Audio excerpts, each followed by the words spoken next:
Vamos a conversar con Carlomagno Salcedo, experto en temas electorales, para que nos cuente cuáles son las vías de salida desde el Congreso a este entrampamiento. Porque la señora Boluarte, la única carta que le queda sería la renuncia. Básicamente es lo único que ella podría hacer que no pasa por el Congreso de la República. Todo lo demás que quiere hacer, convocar elecciones, adelantarlas, etcétera, cambiar la Constitución, pasa por una aprobación del Congreso. Carlomagno, ¿cómo estás? Muy buenos días. Gracias por acompañarnos. ¿Qué tal? Buenos días, Patricia. Muchas gracias por la entrevista. En efecto, como hemos manifestado antes, la única manera que la Presidente puede ejercer, digamos, presión contra el Congreso, digamos, su carta sería amenazar con su propia renuncia, ¿no? Toda vez que si en el Congreso no se descentraba esto, básicamente la única manera de responder a la expectativa ciudadana ya es pasar, digamos, a lo que vendría a ser el plan B. El plan B, con su renuncia, es pasar al escenario ya de una convocatoria de nuevas elecciones, ¿no? Como lo establece el artículo 115 de la Constitución. Ahora, sin embargo, hay algunas cuestiones que habría que precisar sobre el artículo 115 y quien lamentablemente va a interpretar es el propio Congreso. Me explico. El artículo 115 de la Constitución regula la sucesión presidencial. No se refiere a nada más que la sucesión presidencial. Lo que dice el artículo 115, como sabemos, es que cuando ya no hay vicepresidente, el presidente del Congreso asume la presidencia e inmediatamente convoca elecciones. Pero sobre eso, por lo menos nosotros tenemos tres preguntas cuya respuesta no se deduce automáticamente de la Constitución. La primera pregunta es, ¿son elecciones generales o son elecciones solo presidenciales? No me refiero al contexto. Obviamente el contexto político exige elecciones generales, pero la Constitución no es clara al respecto. O sea, habla de elecciones. En el modelo peruano tenemos un mandato de 5 años y la única causal establecida en la propia Constitución para que un Congreso deje de funcionar, no cumpla sus 5 años, es cuando se disuelve constitucionalmente, como hizo Martín Vizcarra en su oportunidad. Entonces, no es todo claro de que necesariamente son elecciones generales técnicamente hablando. Hay una segunda pregunta. La pregunta sería, ¿cuándo serían esas elecciones? Porque también tenemos dos alternativas. Una alternativa es asumir... Carlomagno, un favor, estamos perdiendo la comunicación, no sé si te puedas ubicar en un sitio donde la recepción sea mejor. Ya, y te pediría que nos precises el primer punto, porque como la interferencia de la comunicación perdí un poco el hilo. ¿Corresponde unas elecciones generales o unas complementarias, o ambos escenarios son posibles de acuerdo con lo que decía el Congreso? En realidad, ambos escenarios serían posibles de acuerdo con lo que interpreta el Congreso. De acuerdo. Es más, hay un sector que ya ha anticipado que solamente entiende que serían elecciones presidenciales para completar el periodo al 2026. Obviamente, si eso hace el Congreso, eso va totalmente contra la expectativa ciudadana. Y yo no creo de que eso vaya a calmar de ninguna manera las protestas. Pero por ejemplo, unas elecciones complementarias que incluyan Congreso y Presidente hasta el 2026, ¿es viable? ¿La Constitución lo permite? ¿Necesitaríamos reforma constitucional? No, eso va a depender de la interpretación. ¿Por qué? Porque lo único que dice la Constitución de manera escueta es, cuando asume el presidente del Congreso, convoca de inmediato elecciones. No dice qué elecciones son, no dice cuándo se convocan, o sea, se supone que se convocan de inmediato, pero la pregunta es, ¿son dentro de 9 meses, o sea, dentro de 270 días, como dice la ley orgánica, con lo cual serían este año, o tendrían que hacer en abril del próximo año, si entendemos que son elecciones generales? Porque las elecciones generales tienen fecha fija. O sea, tienen fecha de la primera semana de abril. Eso está en la ley orgánica. Eso tendría que precisarse. Obviamente, si interpretan eso, tampoco se responde a la expectativa ciudadana. Y la otra pregunta es, ¿por cuánto tiempo son elegidas estas nuevas autoridades? Todo eso queda en el campo de la interpretación del Congreso. No está claro en realidad. Entonces, a mí me aterra con el Congreso que tenemos, qué es lo que pudieran interpretar. De acuerdo. Porque, digamos... No necesariamente el 115 nos aclara totalmente todo el panorama, ¿no? Claramente, me queda... entiendo por dónde va el asunto, porque lo que sí tendría que responder el Congreso inmediatamente es a la demanda de que se convoquen a elecciones y que se vayan. El tiempo que se van a quedar los que regresen, digamos, los que sean elegidos, todavía puede estar sujeto a discusión. Es una segunda discusión.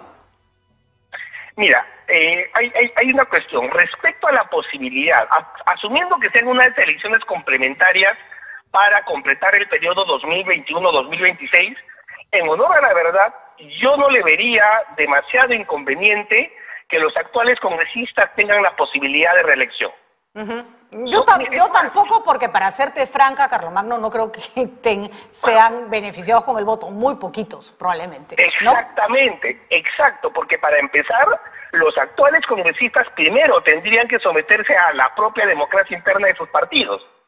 No les garantiza eso de que ellos van a ser necesariamente candidatos. Y si llegan a ser candidatos, dudo mucho que muchos de ellos, o la mayoría, vayan a ser reelectos.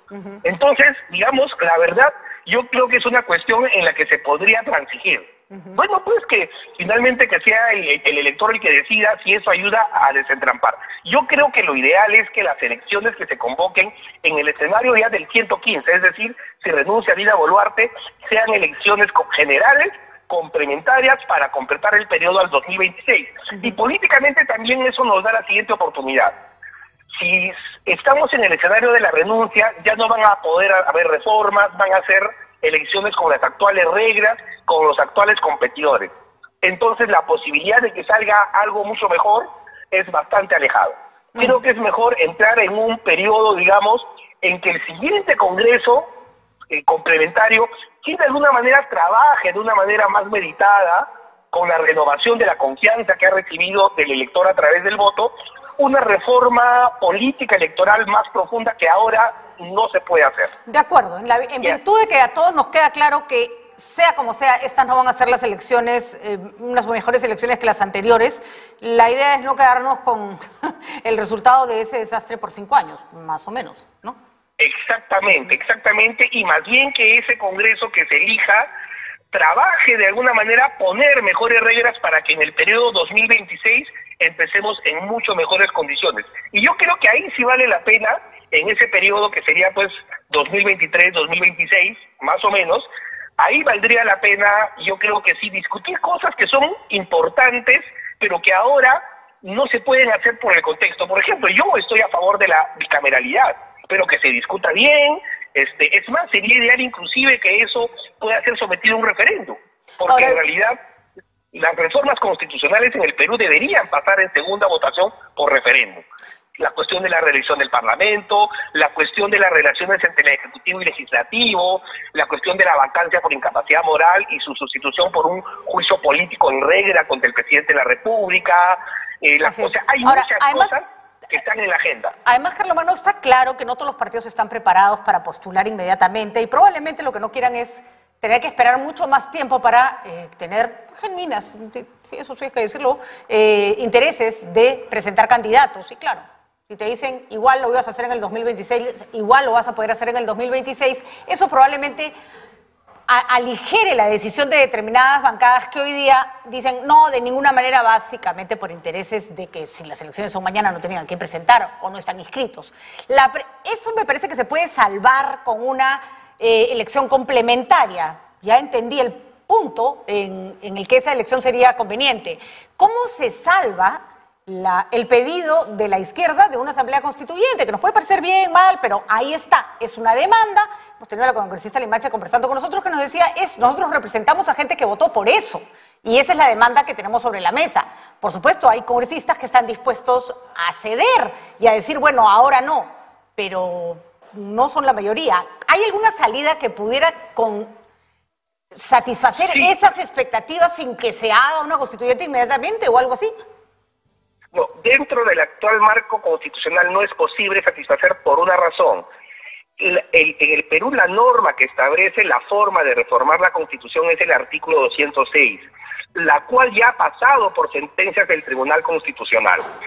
En todos los casos no puede haber una reforma constitucional en el Perú que no pase, por lo menos en primera instancia, por el Congreso de la República. Me queda claro. Es más, Eso es claro. Entonces, y en el Perú no existe la figura que existe en otras legislaciones que se llama el plebiscito. El plebiscito es como una consulta donde a la gente no se le pregunta por un proyecto de ley, sino se pregunta es como una gran encuesta, digamos, con efecto obligatorio. Eso no existe en el Perú.